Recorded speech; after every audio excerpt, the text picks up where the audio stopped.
ఇప్పుడు మనకు టైము కరెక్ట్‌గా 8:45 అవుతుంది.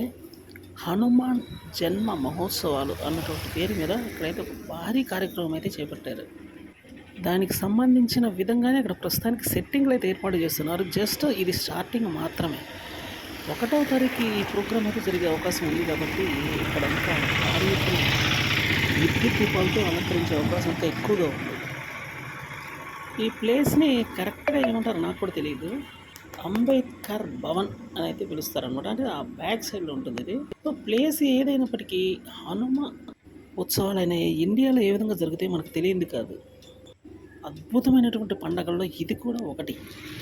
జనరల్‌గా మనకి వినాయక చవితి, దీపావళి, శ్రీరామనవమి ఇలాంటివి ఎక్కువ కనిపిస్తుంటాయి. కానీ హనుమ జయంతి రోజున కూడా కనిపిస్తుంది. కానీ ఇది హనుమంతుడు జన్మించిన సందర్భంగా చేస్తున్నటువంటి కార్యక్రమం అన్నమాట.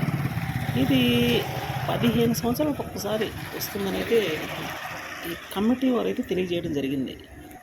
ఎందుకంటే ఇటువంటి అద్భుతమైన కార్యక్రమాలు ఇండియాలో మాత్రమే జరుగుతుంటాయి. ఇంకా వేరే వేరే కంట్రీస్‌లో అయితే అరుదు అన్న విషయం మనకు తెలియదు కాదు.